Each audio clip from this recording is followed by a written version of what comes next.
ஏங்க கௌதம் கம்பீர், ரோஹித் சர்மா வெறும் 28 ரன் தான் அடிச்சிருந்தாரு.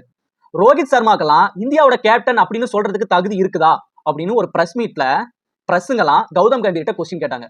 அதுக்கு கௌதம் கம்பீர், ஒரு கேப்டன் எப்படி விளையாடணும் அப்படிங்கிறதுக்கு உதாரணமா தான் நாங்க ரோஹித்தை ஓப்பனிங்ல இறக்கி விட்டுறோம். ரோஹித் அதிரடியா விளையாடுவாரு. அவரை பார்த்து அடுத்து வர பேட்ஸ்மேன்கள்லாம் அதை பார்த்து அப்படியே விளையாடுவானுங்க.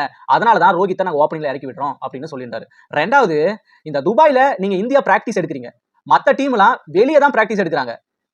நீங்க துபாயில பிராக்டிஸ் எடுப்பீங்க, துபாயிலே தான் எல்லா மேட்சும் விளையாடுவீங்க. அதனாலதான் இந்தியா ஃபைனல் வரைக்கும் வந்திருக்குது அப்படின்னு கொஸ்டின் கேட்கறாங்க. அதுக்கு கௌதம் கம்பீர் என்ன சொல்றாருன்னா, உங்களுக்கு எத்தனை டைம் தான் சொல்லி புரிய வைக்கிறது? நாங்க துபாயில இருக்கிற கிரவுண்ட்ல ஒரு மேட்ச் கூட ட்ரைனிங் எடுத்ததே இல்ல. ஐசிசி கிரிக்கெட் அந்த பிட்ச் இருக்குல்ல, அங்கதான் நாங்க எல்லா மேட்சும் பிராக்டிஸ் எடுத்தோம்.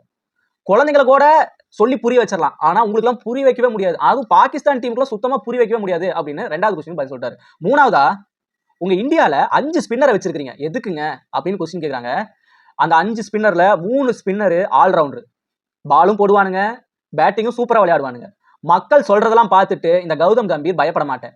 எனக்கு என்ன தோணுதோ அதை மட்டும் தான் செய்வேன். என் டீமுக்கு எது நல்லதோ, என் இந்திய டீம் எதனால ஜெயிக்குமோ அதை மட்டும் தான் நான் பண்ணுவேன் அப்படின்னு கௌதம் கம்பீர் பிரஸ் மீட்ல பதில் சொல்லியிருக்காரு.